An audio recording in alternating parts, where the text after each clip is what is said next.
was 39 and had a varicose ulcer above his right ankle, went slowly, resting several times on the way. On each landing opposite the lift shaft, the poster with the enormous face gazed from the wall. It was one of those pictures which are so contrived that the eyes follow you about when you move. Big Brother is watching you, the caption beneath it ran. Inside the flat, a fruity voice was reading out a list of figures which had something to do with the production of pig iron. The voice came from an oblong metal plaque, like a dulled mirror, which formed part of the surface of the right-hand wall. Winston turned a switch, and the voice sank somewhat, though the words were still distinguishable. The instrument, the telescreen it was called, could be dimmed, but there was no way of shutting it off completely. He moved over to the window, a smallish, frail figure, the meagerness of his body merely emphasized by the blue overalls which were the uniform of the party. His hair was very fair, his face naturally sanguine, his skin roughened by coarse soap and blunt razor blades, and the cold of the winter that had just ended. Outside, even through the shut window pane, the world looked cold. Down in the street, little eddies of wind were whirling dust and torn paper into spirals, and though the sun was shining and the skin was a harsh blue, there seemed to be no color in anything except the posters that were plastered everywhere. The black mustachioed gaze faced down from every commanding corner. There was one on the house front immediately opposite. Big Brother is watching you, the caption said, while the dark eyes looked deep into Winston's own. Down at street level. Down at street level, another poster torn at one corner flapped fitfully in the wind, alternately covering and uncovering the single word, Ingzog. In the far distance, a helicopter skimmed down between the roofs, hovering for an instant like a blue bottle, and darted away again with a curving flight. It was the police patrol snooping into people's windows. The patrols did not matter, however. Only the thought police mattered. Behind Winston's back, the voice from the telescreen was still babbling away about pig iron and the overfulfillment of the 9th 3-year plan. The telescreen received and transmitted simultaneously. Any sound that Winston made above the level of a very low whisper would be picked up by it. Moreover, so long as he remained within the field of vision, which the metal plaque commanded, he could be seen as well as heard. There was, of course, no way of knowing whether you were being watched at any given moment. How often or on what system the thought police plugged in on any individual wire was guesswork. It was even conceivable that they watched everybody all the time. But at any rate, they could plug in your wire whenever they wanted to. You did live from habit that became instinct in the assumption that every sound you made was overheard. And, except in darkness, every movement scrutinized. Winston kept his back turned to the telescreen. It was safer, though, as he well knew, even a back can be revealing. A kilometer away, the Ministry of Truth, his place of work, towered vast and white above the grimy landscape. This, he thought, with a sort of vague distaste. This was London, chief city of Airstrip 1, itself the third most populous of the provinces of Oceania. He tried to squeeze out some childhood memory that should tell him whether London had always been quite like this. Were there always these vistas of rotting 19th century houses, their sides shored up with balls of timber, their windows patched with cardboard, and their roofs with corroded iron, their crazy garden walls sagging in all directions, and the bombed sites, where the plaster dust swirled in the air and the willow herbs straggled over the heaps of rubble, and the places where the bombs had cleared a larger patch, and there had sprung up sordid colonies of wooden dwellings like chicken houses. But it was no use. He could not remember. Nothing remained of his childhood except a series of bright lit tableaux occurring against no background and mostly unintelligible. The Ministry of Truth Minitru in Newspeak. There's an asterisk. Newspeak was the official language of Oceania. For an account of its structure and etymology, see appendix. The Ministry of Truth, Minitru in Newspeak, was startlingly different from any other object in sight. It was an enormous pyramidal structure of glittering white concrete, soaring up terrace after terrace, 300 meters into the air. From where Winston stood, it was just possible to read, picked out on its white face in elegant lettering, the 3 slogans of the party. War is peace. Freedom is slavery. Ignorance is strength. War is peace. Freedom is slavery. Ignorance is strength.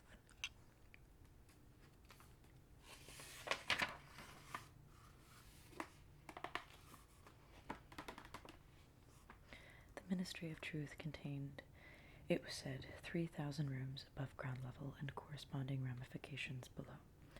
Scattered about London, there were just 3 other buildings of similar appearance and size. So completely did they dwarf the surrounding architecture that from the roof of Victory Mansions you could see all 4 of them simultaneously. They were... I live in a hell of my own making.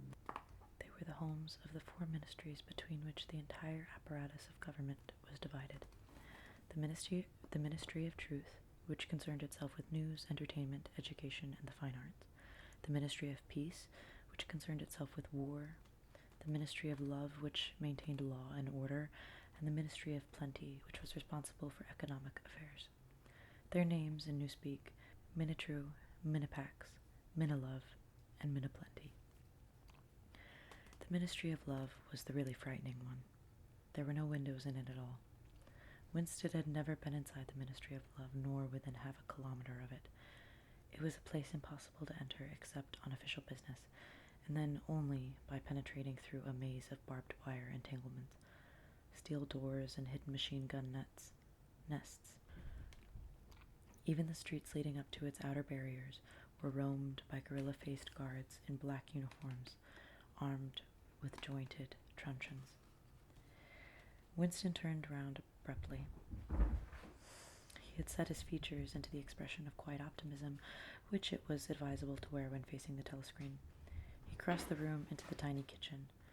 By leaving the ministry at this time of day, he had sacrificed his lunch in the canteen, and he was aware that there was no food in the kitchen except a hunk of dark-colored bread, which had got to be saved for tomorrow's breakfast. He took down from the shelf a bottle of colorless liquid with a plain white label marked Victory Gin. It gave off a sickly, oily smell, as of Chinese rice spirit. Winston poured out nearly a teacupful, nerved himself for a shock, and gulped it down like a dose of medicine. Instantly his face turned scarlet, and the water ran out of his eyes. The stuff was like nitric acid, and moreover, in swallowing it, one had the sensation of being hit on the back of the head with a rubber club.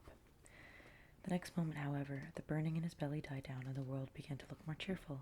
He took a cigarette from a crumpled packet marked Victory Cigarettes, and incautiously held it upright, whereupon the tobacco fell out onto the floor. With the next, he was more successful. He went back to the living room and sat down at a small table that stood to the left of the telescreen. From the table drawer he took out a pen holder, a bottle of ink, and a thick, quarto-sized black book with a red back and a marbled cover. For some reason, the telescreen in the living room was in an unusual position. Instead of being placed, as was normal, in the end wall, where it could command the whole room, it was in the longer wall, opposite the window. To one side of it was a shallow alcove in which Winston was now sitting, and which, when the flats were built, had probably been intended to hold bookshelves. By sitting in the alcove and keeping well back, Winston was able to remain outside the range of the telescreen, so far as sight went. He could be heard, of course, but so long as he stayed in his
was a compromising possession.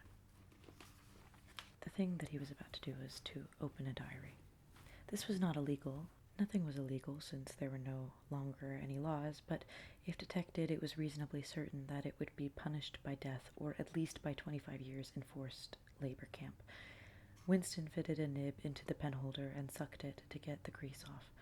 The pen was an archaic instrument, seldom used even for signatures, and he had procured one furtively and with some difficulty simply because of a feeling that the beautiful creamy paper deserved to be written on with a real nib instead of being scratched with an ink pencil. Actually, he was not used to writing by hand. Apart from very short notes, it was usual to dictate everything into the speak-write, which was, of course, impossible for his present purpose. He dipped the pen into the ink and then faltered for just a second. A tremor had gone through his bowels. To mark the paper was the decisive act. In small, clumsy letters, he wrote, April 4th, 1984. He sat back. A sense of complete helplessness had descended upon him. To begin with, he did not know with any certainty that this was 1984. It must be round about that date, since he was fairly sure that his age was 39, and he believed that he had been born in 1944 or 1945. But it was never possible nowadays to pin down any date within a year or two. For whom, it suddenly occurred to him to wonder, was he writing this diary? For the future, for the unborn? His mind hovered for a moment round the doubtful date on the page, and then fetched up with a bump against the newspeak word double thick. For the first time the magnitude of what he had undertaken came home to him. How could you communicate with the future? It was of its nature impossible. Either the future would resemble the present, in which case it would not listen to him, or it would be different from it, and his predicament would be meaningless. For some time he sat gazing stupidly at the paper. The telescreen had changed over to strident military music. It was curious that he seemed not merely to have lost the power of expressing himself, but even to have forgotten what it was that he had originally intended to say. For weeks past he had been making ready for this moment, and it had never crossed his mind that anything would be needed except courage. The actual writing would be easy. All he had to do was to transfer to paper the interminable, restless monologue that had been running inside his head, literally for years. At this moment, however, even the monologue had dried up. Moreover, his varicose ulcer had been itching unbearably. He dared not scratch it, because if he did so, it always became inflamed. The seconds were ticking by. He was conscious of nothing except the blankness of the page in front of him, the itching of the skin above his ankle, the blaring of the music, and a slight booziness caused by the gin. Suddenly, he began writing in sheer panic, only imperfectly aware of what he was setting down. His small but childlike handwriting straggled up and down the page, shedding first its capital letters, and finally even its full stops. April 4th, 1984. Last night to the flicks. All war films. One very good one of a ship full of refugees being bombed somewhere in the Mediterranean. Audience much amused by shots of a great, huge, fat man trying to swim away with a helicopter after him. First you saw him wallowing along in the water like a porpoise. Then you saw him through the helicopter's gun sights. Then he was full of holes, and the sea round him turned pink, and he sank as suddenly as though the holes had let in the water, audience shouting with laughter when he sank. Then you saw a lifeboat full of children with a helicopter hovering over it. There was a middle-aged woman, might have been a Jewess, sitting up in the bow with a little boy about 3 years old in her arms. Little boy screaming with fright and hiding his head between her breasts, as if he was trying to burrow right into her, and the woman putting her arms around him and comforting him, although she was blue with fright herself. All the time covering him up as much as possible, as if she thought her arms could keep the bullets off him. Then the helicopter planted a 20-kilo bomb in among them. Traffic flash, and the boat went all to matchwood. Then there was a wonderful shot of a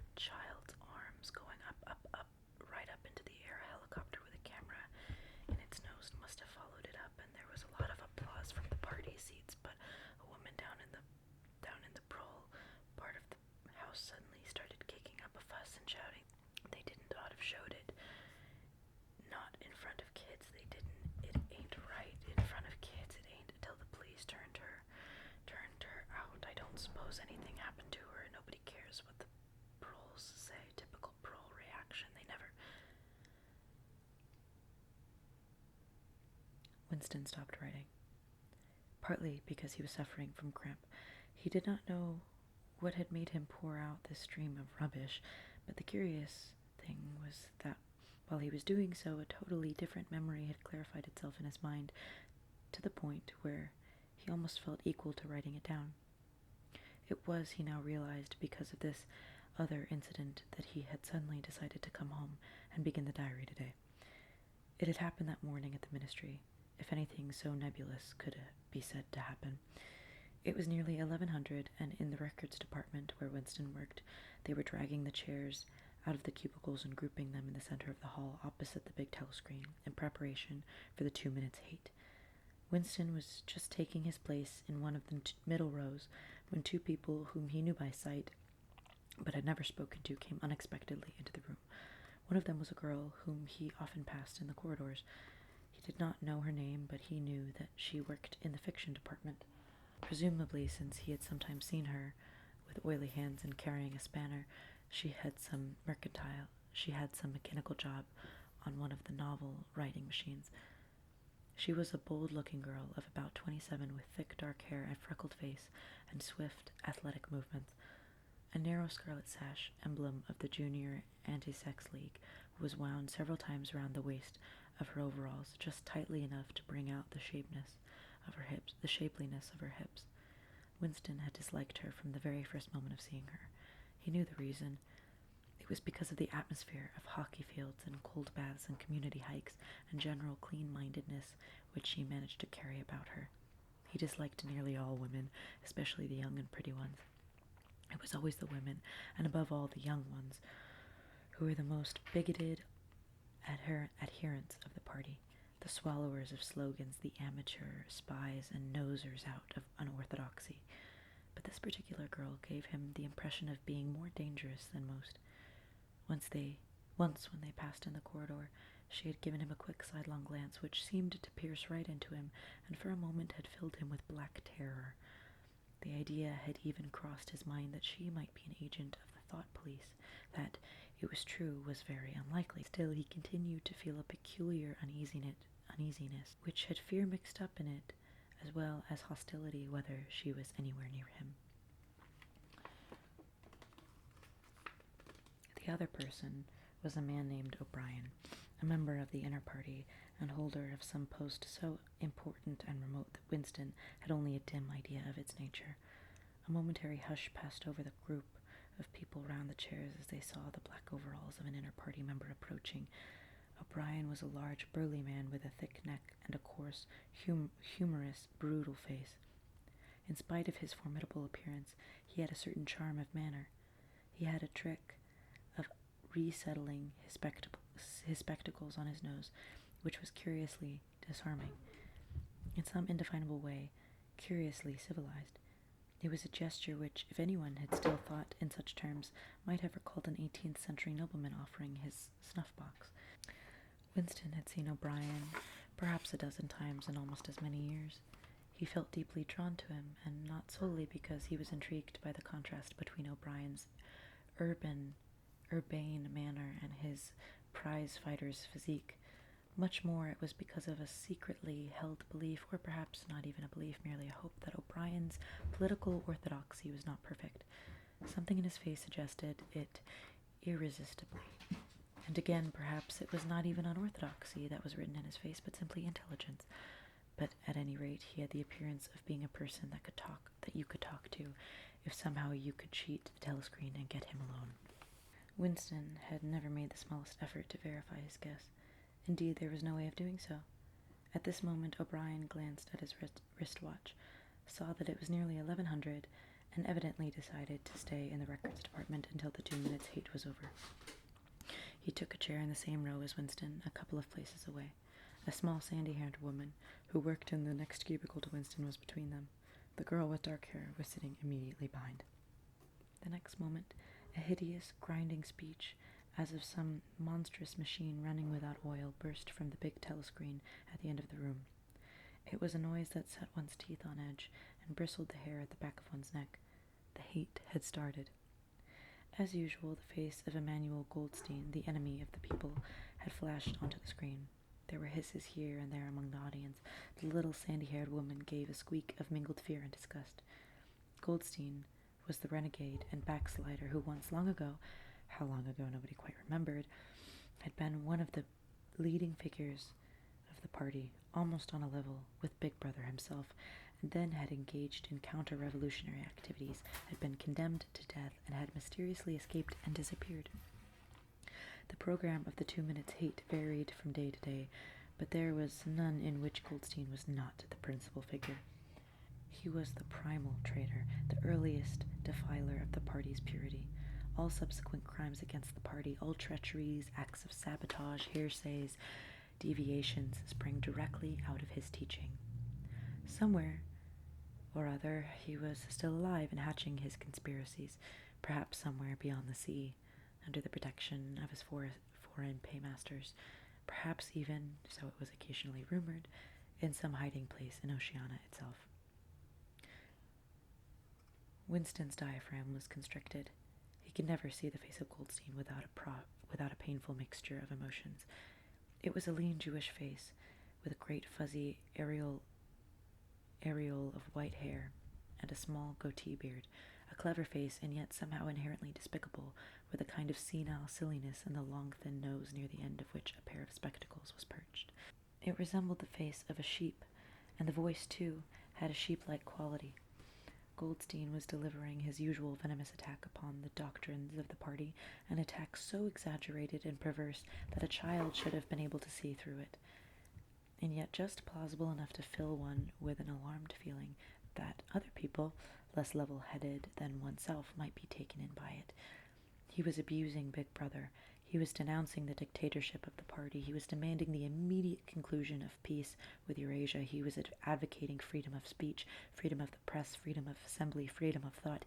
He was crying hysterically that the revolution had been betrayed, and all this in rapid polysyllabic speech, which was a sort of parody of the habitual style of the orators of the party, and even contained newspeak words, more newspeak words indeed than any party member would normally use in real life. And all the while, lest one should be in any doubt as to the reality of Goldstein's specious claptrap covered, behind his head on the telescreen there marched the endless columns of the Eurasian army, row after row of solid-looking men with expressionless Asiatic faces who swam up to the surface of the screen and vanished, to be replaced by others exactly similar. The dull rhythmic tramp of the soldiers' boots formed the background to Goldstein's bleeding voice. Before the hate had proceeded for 30 seconds, uncontrollable exclamations of rage were breaking out from half the people in the room. The self-satisfied sheep-like face on the screen and the terrifying power of the Eurasian army behind it were too much to be borne. Besides, the sight or even the thought of Goldstein produced fear and anger automatically.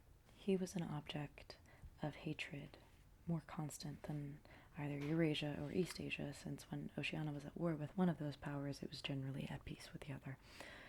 But what was strange was that although Goldstein was hated and despised by everybody, although every day and 1,000 times a day on platforms, on the telescreen, in newspapers and books, his theories were refuted, smashed, ridiculed, held up to the general gaze for the pitiful rubbish that they were. In spite of all this, his influence never seemed to grow less. Always there were fresh dupes waiting to be seduced by him. A day never passed when spies and saboteurs acting under his directions were not unmasked by the thought police. He was the commander of a vast shadowy army, an underground network of conspirators dedicated to the overthrow of the state. The Brotherhood, its name was supposed to be. There were also whispered stories of a terrible book, a condominium of all the hearsays, of which Goldstein was the author, and which circulated clandestinely here and there. It was a book without a title. People referred to it, if at all, simply as the book. But one knew of such things only through vague rumors. Neither the Brotherhood nor the book was a subject that any ordinary party member would mention if there was a way of avoiding it. In its second minute, the hate rose to a frenzy. People were leaping up and down in their places and shouting at the tops of their voices in an effort to drown the maddening, bleeding voice that came from the screen. The little sandy-haired woman had turned bright pink, and her mouth was opening and shutting like that of a landed fish. Even O'Brien's heavy face was flushed. He was sitting very straight in his chair, his powerful chest swelling and quivering, as though he were standing up to the assault of a wave. The dark-haired girl behind Winston had begun crying out, "Swine, swine, swine," and suddenly she picked up a heavy Newspeak dictionary and flung it at the screen. It struck Goldstein's nose and bounced off. The voice continued inexorably. In a lucid moment, Winston found that he was shouting with the others and kicking his heel violently against the rug of his chair. The horrible thing about the 2 minutes hate was not that one was obliged to act a part, but that it was impossible to avoid joining in. Within 30 seconds, any pretense was always unnecessary. A hideous ecstasy of fear and vindictiveness, a desire to kill, to torture, to smash faces in with a sledgehammer seemed to flow through the whole group of people like an electric current, turning one even against one's will into a grimacing, screaming lunatic. And yet the rage that one felt was an abstract, undirected emotion which could be switched from one object to another like the flame of a blow lamp. Thus, at one moment Winston's hatred was not turned against Goldstein at all, but on the contrary against Big Brother, the party, and the thought police. And at such moments his heart went out to the lonely, derided heretic on the screen, sole guardian of truth and sanity in a world of lies. And yet the very next instant he was at one with the people about him, and all that was said of Goldstein seemed to him to be true. At those moments, his secret loathing of Big Brother changed into adoration, and Big Brother seemed to tower up, an invincible, fearless protector standing like a rock against the hordes of Asia. And Goldstein, in spite of his isolation, his helplessness, and the doubt that hung about his very existence, seemed like some sinister enchanter, capable of the mere power of his voice wrecking the structure of civilization. It was even possible, at moments, to switch one's hatred this way or that by a voluntary act. Suddenly, by the sort of violent effort with which one wrenches one's head away from the pillow in a nightmare, Winston succeeded in transferring his hatred from the face on the screen to the dark-haired girl behind him. Vivid, beautiful hallucinations flashed through his mind. He would flog her to death with a rubber truncheon. He would tie her naked to a stake and shoot her full of arrows like Saint Sebastian. He would ravish her and cut her throat at the moment of climax. Better than before, moreover, he realized why it was that he hated her. He hated her because she was young and pretty and sexless, because he wanted to go to bed with her and would never do so, because round her sweet, supple waist, which seemed to ask you to encircle it with your arm, there was only the odious scarlet sash, aggressive symbol of chastity. Hate rose to its climax. The voice of Goldstein had become an actual sheep's bleat, and for an instant the face changed into that of a sheep. Then the sheep face melted into the figure of a Eurasian soldier who seemed to be advancing, huge and terrible, his submachine gun roaring and seeming to spring out of the surface of the screen, so that some of the people in the front row actually flinched backwards in their seats. But at the same moment, drawing a deep sigh of relief from everybody, the hostile figure melted into the face of Big Brother, black-haired, black-mustachioed, full of power and mysterious calm, and so vast that it almost filled up the screen.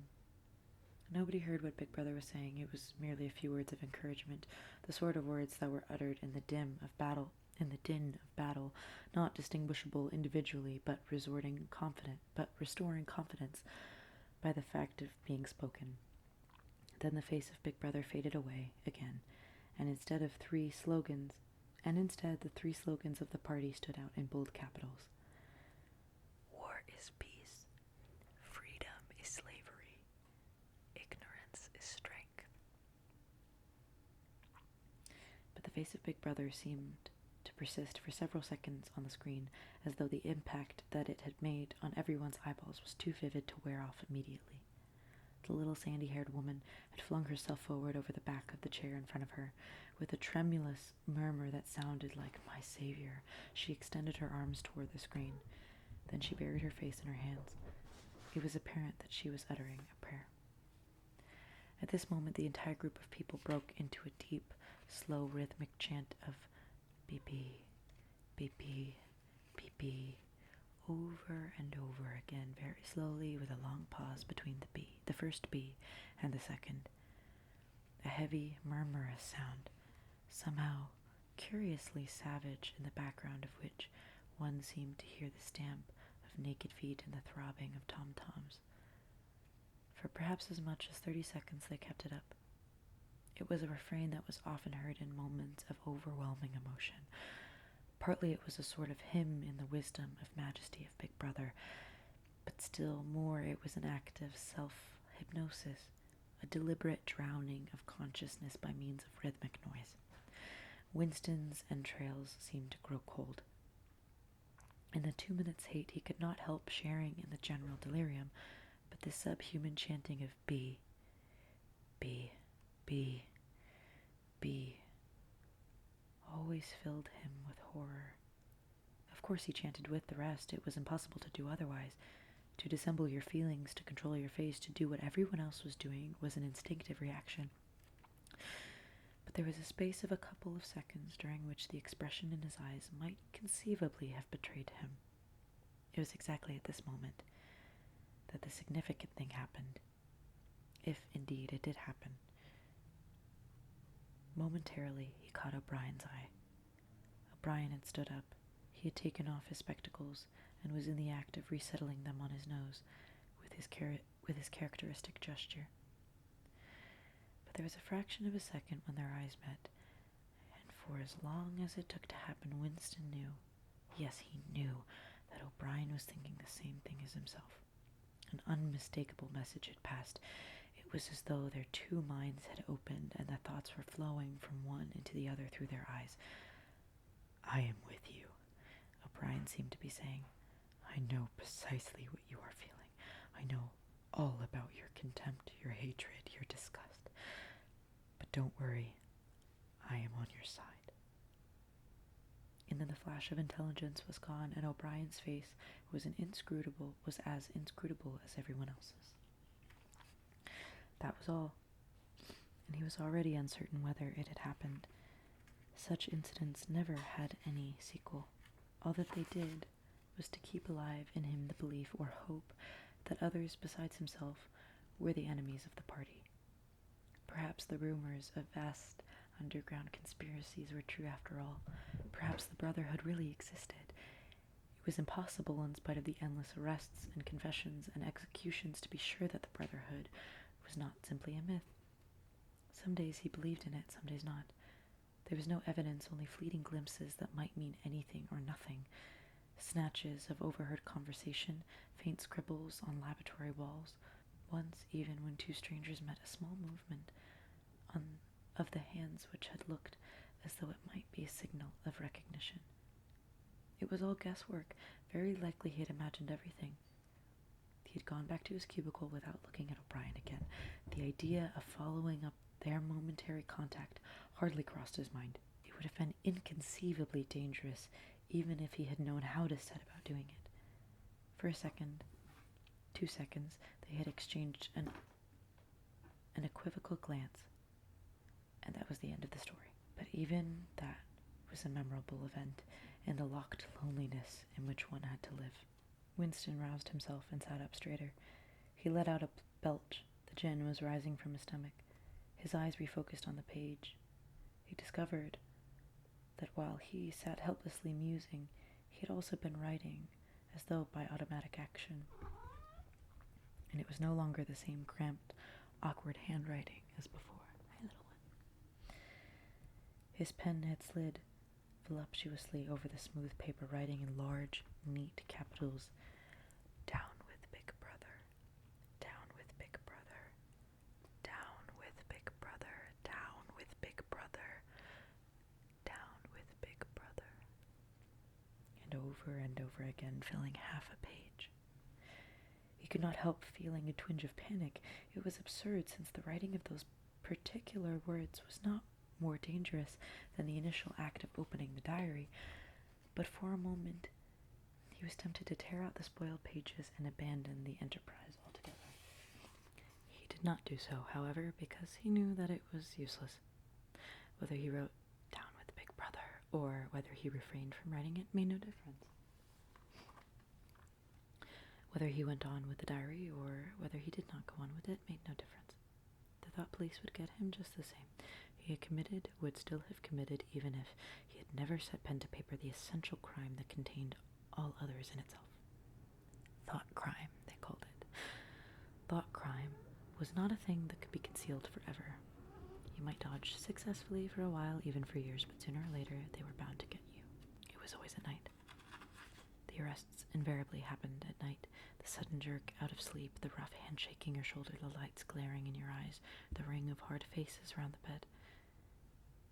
In the vast majority of cases, there was no trial, no report of the arrest. People simply disappeared. Always during the night. Your name was removed from the registers. Every record of everything you had ever done was wiped out. Your one-time existence was denied and then forgotten. You were abolished, annihilated, vaporized, was the usual word. For a moment, he was seized by a kind of hysteria. He began writing in a hurried, untidy scrawl. They'll shoot me. I don't care. They'll shoot me in the back of the neck. I don't care. Down with Big Brother. They always shoot you in the back of the neck. I don't care. Down with Big Brother. He sat back in his chair, slightly ashamed of himself, and then laid down the pen. The next moment he started violently. There was a knocking at the door. Already? He had sat as still as a mouse in the futile hope that whoever it was might go away after a single attempt. But no. The knocking was repeated. The worst thing of all would be to delay. His heart was thumping like a drum, but his face, from long habit, was probably expressionless. He got up and moved heavily toward the door.